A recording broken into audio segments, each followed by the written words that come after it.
no pep, no solid plan. Spins a yarn, recants a tale. Yes, a Derek approach won't fail. Tune in, it's time for Common Man. Common Man, Common Man, charms the housewives like no one can. What'd you shoot? Where'd we play? Non-stop nonsense on deck today. Tune in, it's time for Common Man. Yes! Why should anybody aspire to be a common man, an average man? Do you realize what it means to be average? That means you're the best of the lousiest, and the lousiest of the best.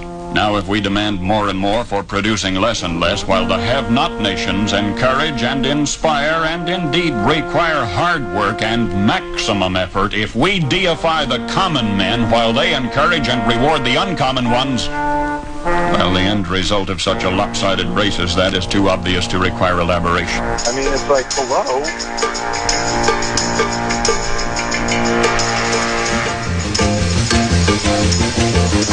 That's it. It's all the marbles. I'm sitting in the house, I'm loading up the pump, I'm loading up the Uzi, I got a couple of M16s, a couple 9s, I got a couple joints with some silencers on them. I'm just loading up clips, a couple grenades, got a missile launcher with a couple, missiles. I'm ready for war. So what? If you carry, you carry. If not, hey, I look at bad blood sometimes as motivation. So, those are things that are out of my control. Ladies and gentlemen, we got him. 1 year ago, we knocked on the door. This year, we beat on the door.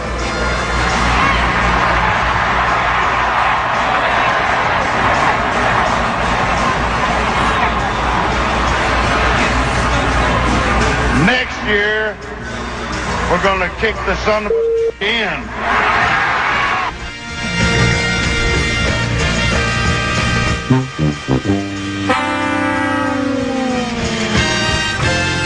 How about a beer? I said, what are you looking at? He's already heard. You guys are going to criticize whatever you want to criticize. Rochester! How do you like me now? Do you believe in miracles? Yes! Yes, I do! We're going to South Carolina and Oklahoma and Arizona and North Dakota and New Mexico. We're going to California and Texas and New York. And we're going to South Dakota and Oregon and Washington and Michigan. And then we're going to Washington, D.C. to take back the White House. Welcome back to the spotlight, young man. What if you've never He's the clown from Brown. He's the fourth in the North. This is the Common Man, Dan Cole. That guy who said welcome back to the spotlight, he sounds like a national treasure to me. Where do they find guys like that? I think it was PA said he might want to start a tent revival tour like Neil Diamond sings about. You familiar with the song Brothers Love Travel and Salvation Show? It was a Neil Diamond song, 66, 67, I don't know exactly what year. But it was about a preacher who just would pull up stakes with his tent. He would pitch a ragged tent where there ain't no trees, where the gospel grew, telling you and me. And so he would just travel around preaching the good word. And PA said he might want to do that someday. I really wouldn't want to live in a tent like that myself. I'd rather stay. I mean, though I do consider roughing it the Holiday Inn with the windows open, but that's another story in itself. I see this text message came into the previous show. Who hosted today? Was that Dave Sinekin? Dave Sinekin. It says, from Judd in Chicago, a regular listener and text messenger, says flopping is a problem. Ratings aren't dropping yet, but as flopping becomes even more prevalent, and it will, judging by youth leagues, the ratings will drop a little or not grow like they should. The NBA already struggles with the regular season. It's not growing like it should. People like flopping when their players flop and the foul is called against the opposing team, and don't pretend you don't. If it's your favorite team's player flopping, You embrace it. Just admit it. And it's okay. If your team gets away with puck luck on the ice, you love it. When the other team does, you bemoan it. Oh, that was such a lucky goal. You know, we played better than they did. We played a better hockey game. The ice was tilted their way the whole time, and they got puck luck. But when you get puck luck, you go, well, you know, it just happens sometimes. You know, it's happened against us before. So the flopping thing, when it's your player that's flopping, don't pretend you don't like it. Same thing. If you ain't cheating, you ain't trying. Pass interference on the other team, even if it wasn't, well, you know, that's the way it goes. We get calls against us all the time. So I don't think flopping is a problem. I think the regular season, why the ratings are not good in the regular season, because it's become obvious. I think, is everybody starting to understand what I've known for, 10, 12, 13, 14 years, 6, 7 years? The NBA regular season is more meaningless than any regular season in any sport. At least it's where the players on a regular basis give it less effort night in and night out than any other team. Well, a prime example was just the other night when the Cavs were down. Did the Avs mail it in as much as the Cavs? Were the Avs like the Cavs? Were the Avs like the Cavs? Did they mail it in? Because I saw that. I did not see the game. Paint, socks, asphalt, spend, save, use, invest, flaunt. Did they mail it in, Teneby, and just go through the motions? No, we're down 3-0. McKinnon's hurt. McCarr's hurt. We're a terrible team in a terrible city. We'll just wait till next year. How'd that go? I mean, it was a 1-goal game, so I would say, no, I don't think they just gave in. Because we know that the Cavs did. They lost by almost 40. No doubt about that. They lost by almost 40 points. How about Chet last night? Chet stood tall last night. Wemby, who? Did you watch any of that game? I did not. I was watching the hockey game, so I did not watch. I fell asleep on the couch, but I watched most of it. I was in and out. And Chet made us Minnesotans proud. He had a big game last night. 16 points, 11 boards. Well, I tell you what, that game gets physical. There was a lot of pushing and shoving and banging down there in the low post, but it was good to see Chet play like that. He looks hungry still, but he played real well. Well, I just kind of spent all the topics in the first couple seconds. I don't even know where to go from here. Do you want the wheel of topics? No, I didn't play today. I was at a speaking engagement. Somebody reached out to you. Patrick Klinger reached out to you. He said he got your number from me. No, he got my number from you. Yeah. And so he asked me. It was golf related, so I didn't mind. I was over at Mendocota Country Club this morning. It was a kind of the state of the state. The organization is called CAPS. They're business people, you know. They're number crunchers. They're into money, and there was a discussion about the state of golf. Laura Frick, who is the tournament director for the LPGA, you and I are going to meet her on. She said, "I can't wait to see you guys on June 8th when we'll be at Hazel." You and I get that day. We're having a joint day off. Isn't that nice that the boss said we could both take the day off to play golf over at Hazeltine National for Media Day, the Women's PGA Championship of Majors there. So she was there and a couple of other golf dignitaries, and I did a little moderated the whole thing. You know, asked a couple of questions, talked a little bit about myself. That doesn't sound like the common man I know. Well, that's what I was. Yeah, it was different for me too. Did you just go through your entire round yesterday, shot by shot? No, but Patrick knew all about that. He said he goes, don't give a guy who plays golf a microphone. He used a couple 13, 14. So yeah, it was fun. So I did that, and I did my civic duty, and so I did not play, but I will be back at it again tomorrow.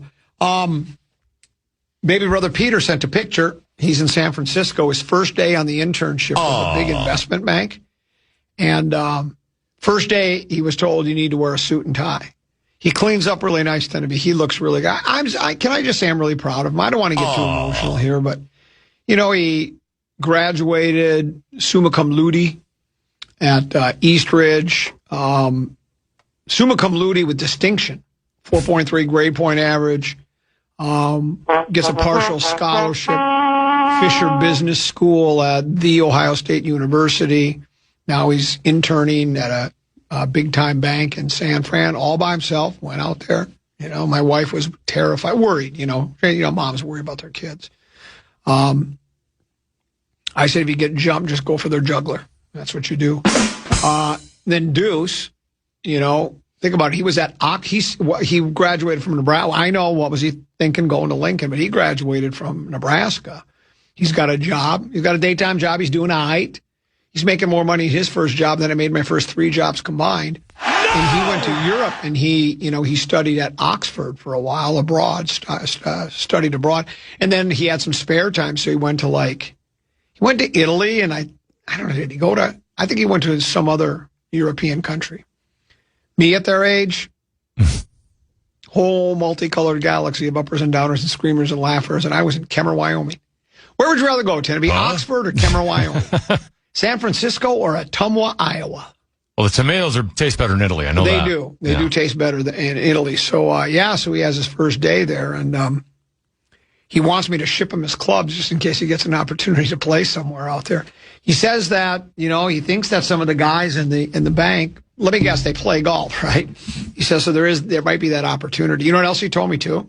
He's one of those guys that's a little bit more deliberate when he plays, right? I call it slow. He said, the last few rounds he played with me, he was trying to pick up the pace because he said, because if I'm playing with people out there, guys at the bank, I don't want to be that guy, right? That guy that's everybody's going, dude, you can ever hit the ball? Let's pick up the pace here a little bit. So, what's the golf course that they had a major? Was that Olympia out in San Francisco? Olympic. Yeah, Olympic. There's plenty of. Was that the one where Dustin Johnson missed the 3-foot putt on 18? It may have been, but I don't remember. I do know that they've also had they had a U.S. Open or a PGA at Harding Park in San Francisco. That's a public course. They don't do that often. They did it at Bethpage Black. They don't do many that I'm aware of, unless I'm missing a couple. But most of those, I guess, when they it's not a major, but they play at what's the place in Torrey Pines? That's also public. So the PGA Tour does play on some public courses, but most of them seem to be at least the majors are usually played at the private clubs and the beautiful people with the universal language is money. We'll break. We'll come back. Peek at the purple. Very controversial news. It's already starting to be. You found it for me. I told you were making it up. It can't be true. But then I thought, wait, it is sports.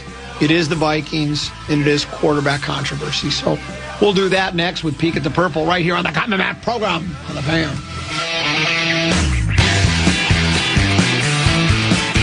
The Common Man. Who cares about... Great shows at Treasure Island this year, including Gabriel Iglesias on July 31st, Joe Bonamassa on August 15th, and Snoop Dogg on September 5th. Get the complete details on all of our upcoming shows on the concert page at KFAN.com. Keep your calendar. Wait. Do that over, Joe Bonamassa.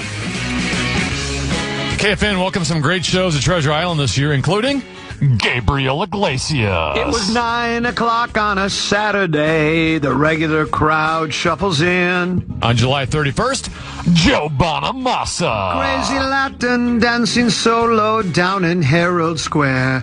Oh, Havana, I've been searching for you everywhere. On August 15th, and Snoop Dogg. Go ahead with your own life. Leave me alone. On September 5th. Get the complete details on all of our upcoming shows on the concert page at KFAN.com, keyword calendar. May's Electrical Safety Month, and our friends at Affordable Electric will help you with all your electrical needs to make sure that your house, whether it's old or new, or your business, is safe and sound. They'll check a little of this, a little of that, with the emphasis on the lat. They're easy to contact. 612-331-VOLT. Volt, get it? 612-331-VOLT, or you could go to affordable-electric.com. Affordable-electric.com. Affordable Electric is, it's shockingly affordable. Where'd I go? Here it is. You found this. Will Ragatz, he follows the purple up close. He writes for SI.com. This is SI.com/NFL Vikings. Headline, Murray McCarthy clips from Oda. Number 1, sparked leg swing discussion. You put your right leg in, you take your right leg out.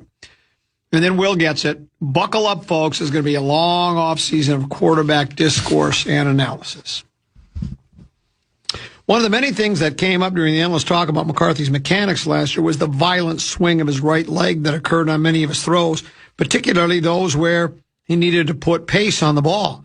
Because it looked somewhat unnatural or unusual and may have been connected to other irregularities with his mechanics, it turned into a major point of conversation. Tuesday's practice was not open to the media, which means the only thing fans had to latch onto came in the form of video clips posted by the team's official accounts. Simple, innocent-looking clips of both Murray and McCarthy making very basic throws have become fodder for discussions over quarterback mechanics. I'm glad I don't do that. I mean, you know, God love you. If you know, because let's face it, Tennessee, NFL, the Minnesota Vikings are big business. People eat, breathe, sleep. We've talked about it hundreds of times. The NFL is king. I don't think just in this city, but I think all across the country. That's, there are other people that have their favorite. I think hockey is your favorite. For me, spectator sports is football. But people they love to eat, breathe, drink, sleep, and eat, drink, sleep, swallow, whatever, football. Will writes, that brings us to Tuesday's clips. Perhaps somewhat ironically, Murray's throwing motion includes a bit of a swing of his back right leg. Meanwhile, McCarthy's mechanics, at least in this setting, appear to have potentially been modified since the end of last season. There's no leg swing on the clips of his throwing motion as his back leg comes up level with his plant leg, but does not whip up off the ground. I don't even know what to make of it, Tennessee. It's very controversial. I mean, I've not seen the clips. I have. You have. Yep. And it just by reading this, I think Murray needs to work on his mechanics. I think that 9 is going to be the starting quarterback for the Vikings this year. No, wait, wrong one. Sorry. The Vikings. Just going off this, what else can I believe? What did you make of it, Tennessee? I'm not going to act like I'm a quarterback whisperer and I can break down quarterback mechanics because I can't. I've never played the position at a high level. I was, intramural quarterback at the University of St. Thomas for our team that made it to the semifinals. But other than that, I've never been taught the mechanics on playing the quarterback position. So I'm not going to act like I can break that down. But I will say, this sounds like one of the most ridiculous. I get it. Anything Vikings we can glom onto, we're going to. Mm-hmm. And so the Vikings sent out one clip of Kyler Murray, one clip of J.J. McCarthy, and then we have to try to dissect it because that's all we have going on in our lives.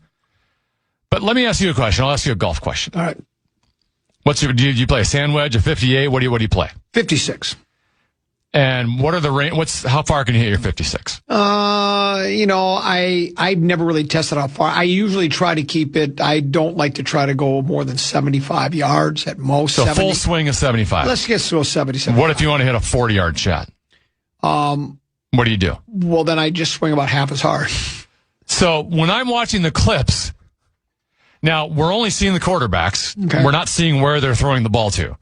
But it appears to me that Kyler Murray is like throwing a 40-yard pass and that J.J. McCarthy is throwing a 10-yard pass. Okay. So if I'm accurate with that assumption, why would there be a leg whip on a 10-yard pass? You're not throwing it as hard. You're taking touch. You're throwing touch on it. And Kyler, got to get the ball downfield. You're going to get a little bit more of your body into it. It's a different throw. A little more oomph. Yeah, just like your swing will be different from a 40-yard shot to a 75-yard shot. It's not the same thing. Will writes, last November amid the talk about McCarthy's rewiring neurological pathways. Remember when they said that? I think that was an O'Connell thing, wasn't it? By learning new mechanics and the Vikings hoping to see the cement dry and some things with his feet and eyes and posture, I asked Kevin O'Connell about the leg swing and whether or not he viewed it as a problem. Here's what O'Connell said. I think to a certain extent, the violent leg whip can sometimes be, depending on where guys generate their natural power from, you can see some of that just as the ultimate disassociation between the lower and upper half that creates the torque that some guys put a lot of revolutions on the ball. That would definitely be the category I would put JJ in. Once again, O'Connell saying things that nobody understands. I didn't understand anything they meant there. He goes, I think it's something that some throws historically, you've seen it. But to me, it's the times where it can be due to a lack of foundation and balance more than the torque that he's generating. I think there's a middle ground that we're working towards, and we've hold on, flip the page, and that we've seen from kind of a smooth rhythm standpoint that I think is what we're hunting a little bit more on a snap-to-snap basis. And so you're right, it is. This is all, I think it's sort of much ado about nothing, but apparently he did hire a private quarterbacks coach, I think. Isn't that what the word was? Yeah. And he's worked with somebody during the offseason to try to improve on those mechanics.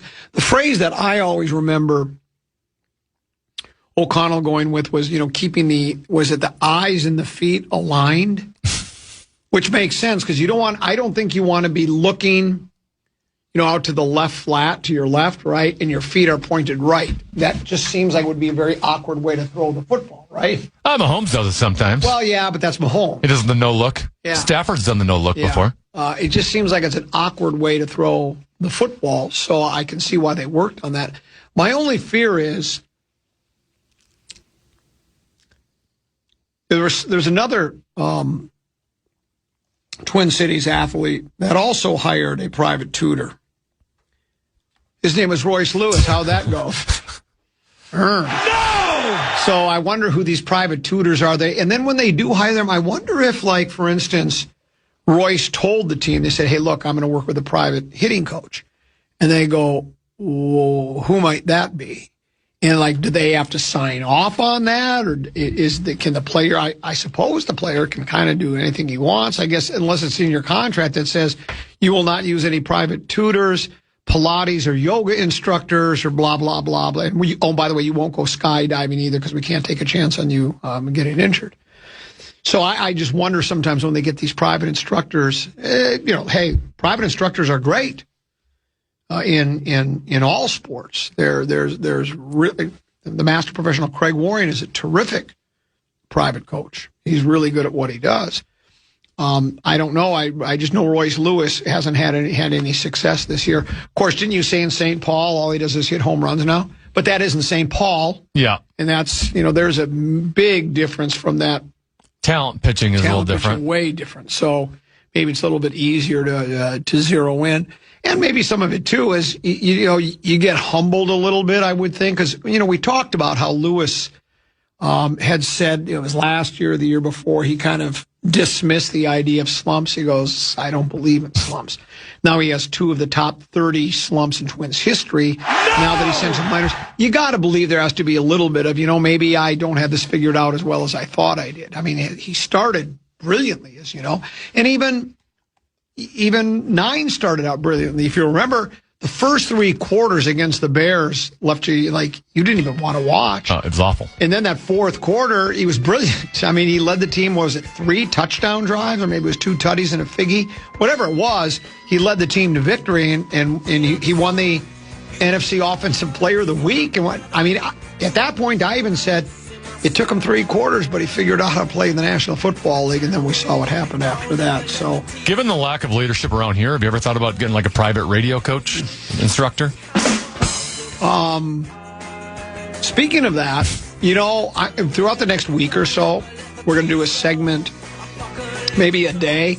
We have to clean out all of our work areas. I think it's. I don't know if the other shows have talked much about it, but you and I have addressed the just address the fact that we're completely renovating our radio station, and we're moving from one end of the building to another. At least the work areas are moving from one end of the building to the studio end of the building. We're going to have half a floor, and we need to clear out all of our because there's not going to be we're not all going to have a cube and all going to have a desk, so we have to clear out all of our belongings. And I was just going through some of them. There's a glossary of terms for the Common Man Show. This just shows you how old it is. It says, this is how old this is, Tim. I just read this one. It says, interim producer, glossary of terms, tend to be his role for the last 7+ years. I mean, now you've been how many years? We're approaching 21. That's how old the glossary of terms is. It's 13, 14 years old. We also have the KFAN the restaurant menu. We've looked at that before over the years. It's been quite some time since we've done that. So we're going to weed through some of that stuff as well. But let's do this. Let's take a break. By the way, Peek at the Purple brought to you by Affordable Electric. For all of your electrical needs, affordable-electric.com. You'll love it. I know I do. Brian Oak, 534 1 o'clock, 1:15 for 2 segments. Brian Oak and Rock Talk after a 2-week absence. And then the legendary one, Mark Rosen, joins us at 2. All of that and more here on the Common Man program on the Fan. Your love will always shine. John Grieseland meets Oz take on Max Fuller and Parker Fox tomorrow at 1:15 p.m. in the program. Stay plugged into everything KFAN. Sports updates, ticket giveaways, and show highlights. Follow at KFAN 1003 on Instagram, TikTok, and X today. Bet you find a lot of stuff there about the Power Trip Morning Show. Funny. When's the takeover? Where do they take over Treasure Island? That's coming up soon, isn't it? Is that this week? Next week? It might be tomorrow. It might be tomorrow. They're going to take over Treasure Island. Matey! Swab the deck and batten down the hatches. There she blows. I have a more important question that Grum listeners want answered. Who was a better college intramural football player, Tenneby or Deuce? All I know is Deuce played Division I intramural football. Tenneby played D3. Can't argue. Yeah, you can't. Did you ever get... Deuce got reprimanded by the league commissioner for flaunting and taunting. Then he got a warning. So then, if you remember, he's recanted this tale in there. He wanted to get suspended because he just wanted to be the first guy to ever get suspended in intramural football at Nebraska. So he did another celebration that was even more over the top, and they didn't flag him. Really? They just ignored him completely. I think maybe they were on to him, and they figured out, I know what you're trying to do. You're trying to make a name for yourself, you know. And guess what? You're not going to get clickbait from us. It's over. I can't believe they were flagged for excessive celebration. Intramural flag football. Here's one.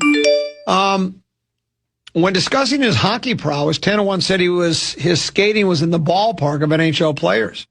When it comes to playing quarterback, is his arm talent also in the ballpark of NFL quarterbacks? Was it, Tenneby? You could admit it if it was. If you think you had a little zip in your arm. I wouldn't go that far, no. No? I think the only NFL comparable I had, I think I can catch better than half the wide receivers. Well, yeah. Maybe not anymore, but. My guess is you could, do the victory formation kneel down as good as any of them. I mean, it doesn't take much to do I can hand off like Christian Ponder. Yeah, I don't think there's any problem with that.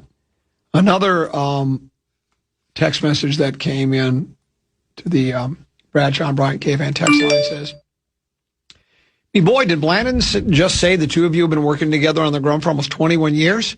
I must have missed the 20-year celebration that the coroner's office put on for you. Seems like they're celebrating the Power Trip on a weekly basis with some frivolous milestone. Why does the Common Man program in the Commonwealth get ignored? Sad, really. We've wanted the same thing here. But we've just sort of let it go. I think the Power Trip needs it for their egos. They're massive, as you know. It is over in the National Hockey League Western Conference Finals. The Vegas Golden Knights are back for the third time in 9 seasons into the Stanley Cup Finals. Tell me, this story that I'm reading from Associated Press says Vegas may have cemented itself as the greatest expansion franchise in North American sports history. Was it their inaugural season? Year one. Went to they were the in the Stanley Cup final. They lost. But then was it 2 years ago? Was it 2023? When was it that they won? It was a couple years ago. They won. Florida's won the last two. And now they are on the precipice again. They'll take on either the Carolina Hurricanes or the Habs or the Have-Nots. The writer says this team, like the one in 2023, has won with depth scoring, bruising defense, and a hot goalie. Do you concur with that? Is that how they're winning games? Yeah, I mean, I saw the stat going into last night. If you looked at all the stats from the first 3 games in the series, even without Cale Makar for the first 2 games and with an injured Nathan McKinnon game 3, Colorado was out shooting Vegas throughout the series. They were out chancing them throughout the series. They had more offensive zone time than Vegas throughout the series, yet there they found themselves down 3-0.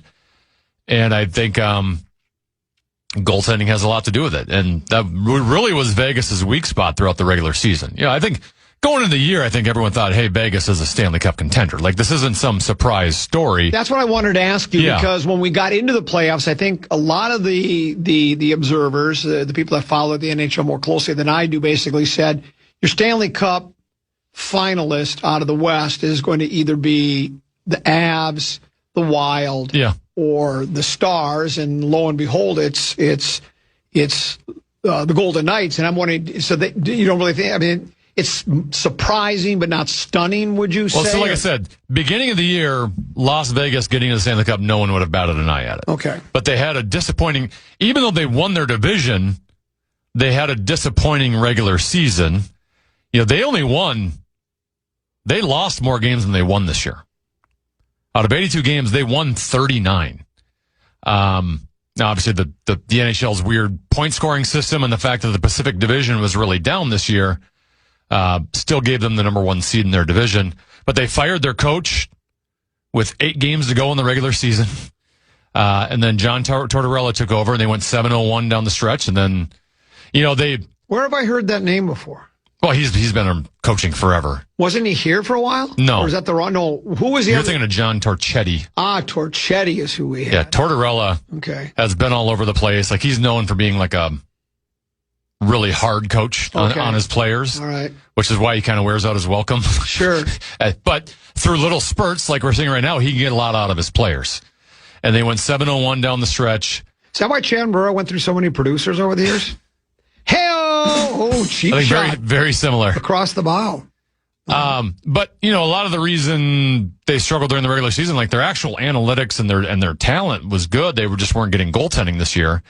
Well, I think Carter Hart was out for a good chunk of the season, and now he's come in and really solidified things for them in the playoffs. And, Colorado, which was the highest scorer team in the league, averaged 1.75 goals in this series. So now part of that is 2 of their best offensive players, Makar and McKinnon, clearly weren't right.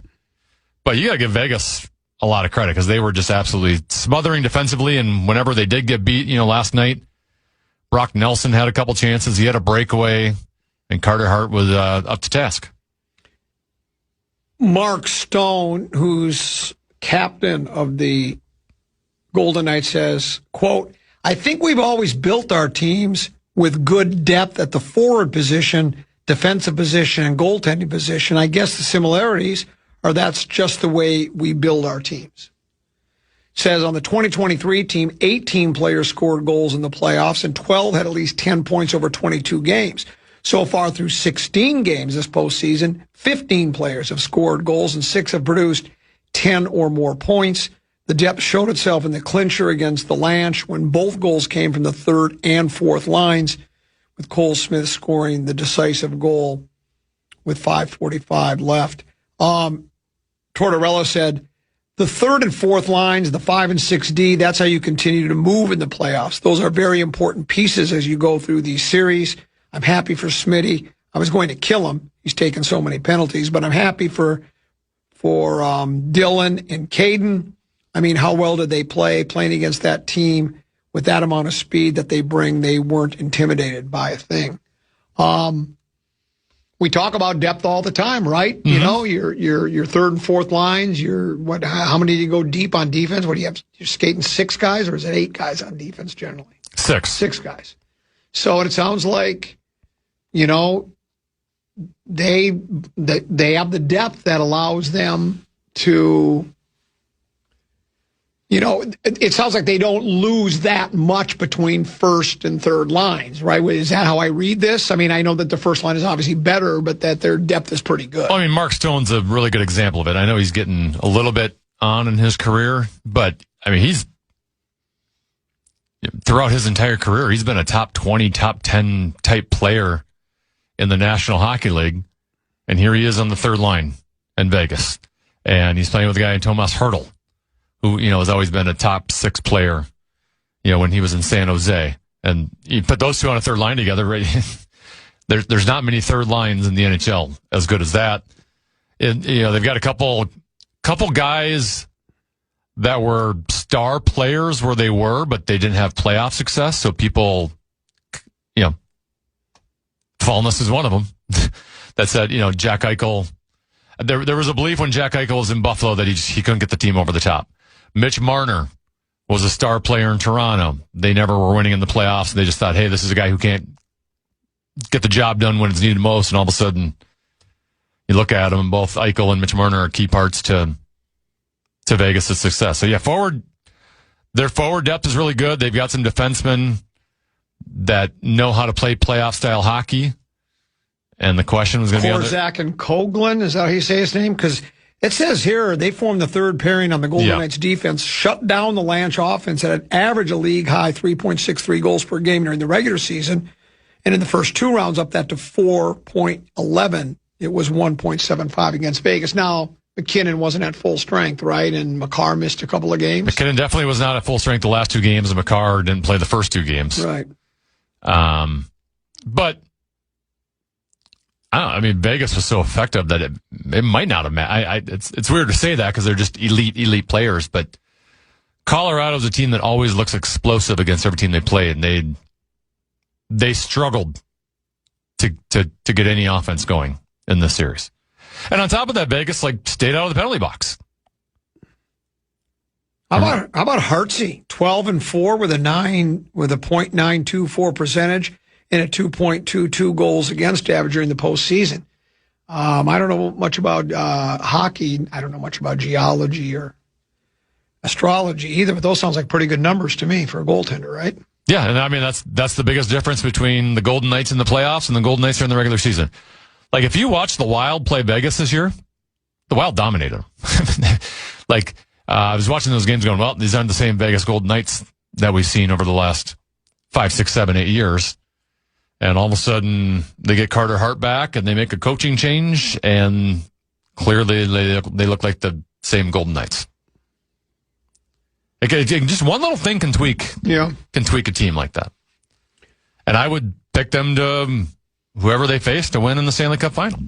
So some of the negatives out there that I've heard from would say, well, as badly as we were beaten in a gentleman's sweep 4-1 by Colorado, in the way the Golden Knights took care of Colorado, the Wild might be farther away from being one of those elite teams than a lot of us like to believe. We kind of like with the way the Wild played. They had third best record in the West, et cetera, et cetera. But do you believe that? That maybe the Wild... I don't think they're far at all. Okay. I would expect them to be a top 5-ish team in the league next year with a chance to win the Stanley Cup. That's if they make no changes. Really? It's possible if they improve the roster. Oh my gosh. Can you above average at that? I think too often I think we do this in all of sports is we lost to this team who lost to this team, therefore we're not close to that team. Right. The Colorado-Minnesota series was just different. We didn't have Eriksson Ek, we didn't have Brodin. Doesn't mean we win the series if we have those two. Colorado versus Vegas, all of a sudden Colorado was the team that was beat up physically. Yeah. Doesn't mean if those guys are healthy, they beat Vegas, but it's probably not a sweep. Vegas, Stone was hurt the first 2 games, but they're relatively healthy. And then hockey is just one of those sports where you just go through spurts where the chemistry's on and everyone knows what they're supposed to do and you're feeling good about your game. And you can just be hard to beat for a stretch, and that's the way Vegas is going right now.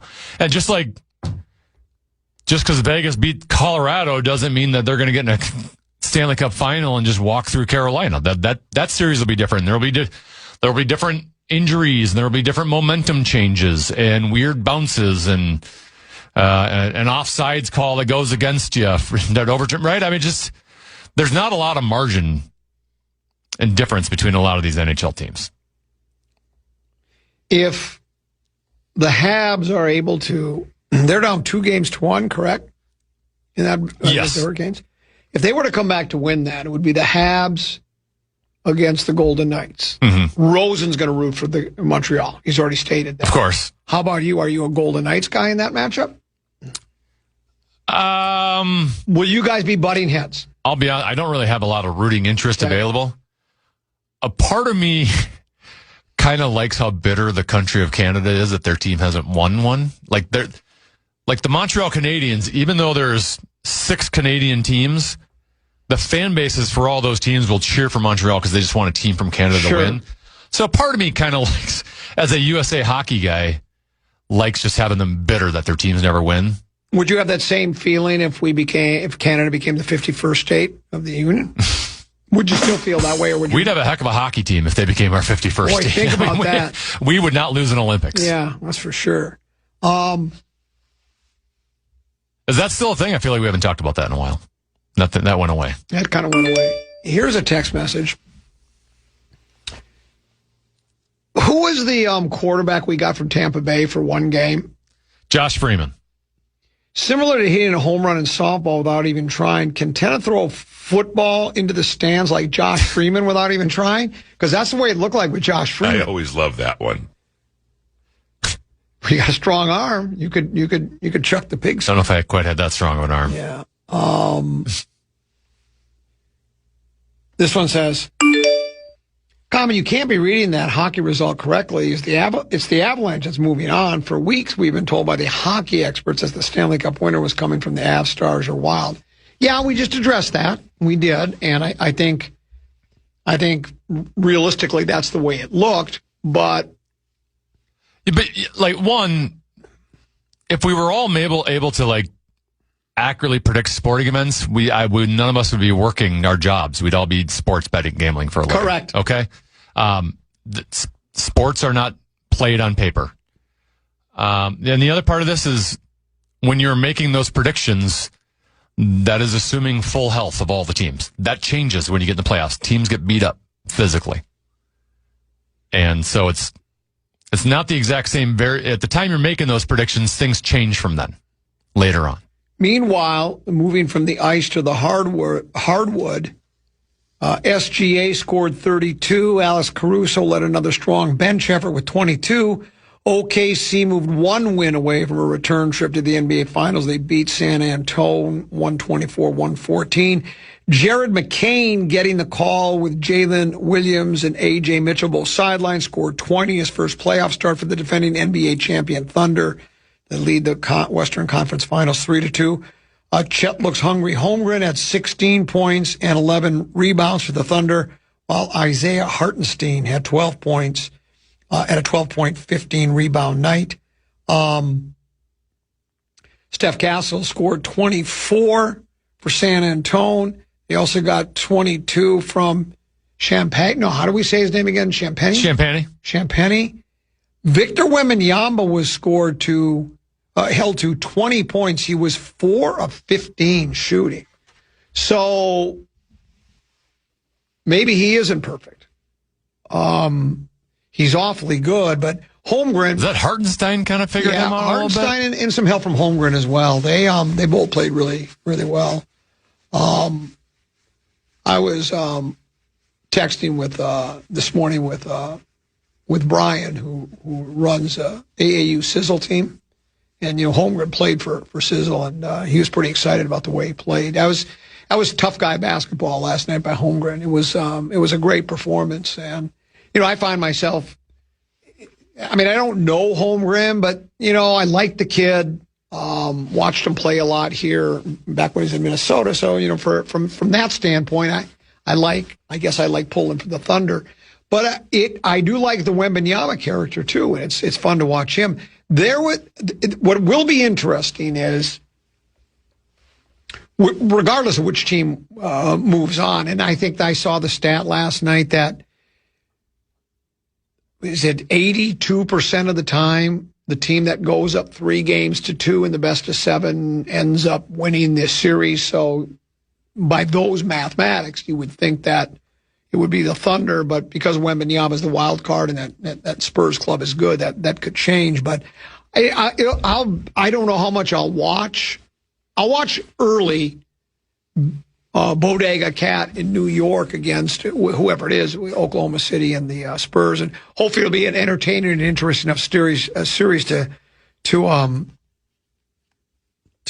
keep my curiosity. But I think New York can play with them a little bit. They're playing awfully well. They're playing confident basketball, but it's. Did I see that SGA last night had 32 points and only made 6 field goals? There were some flopping last night. Yeah. And some of it, I don't even know if it was him flopping. It's just, we see this happen in basketball all the time. The star players always seem to get the benefit of the doubt. They seem to draw more fouls. I don't know why.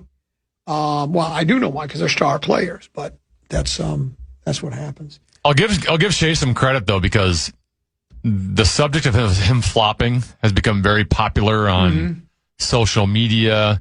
Like Spurs fans the other night were chanting flop, and he don't care. He doesn't change his game. He just keeps flopsing. He just keeps flopping.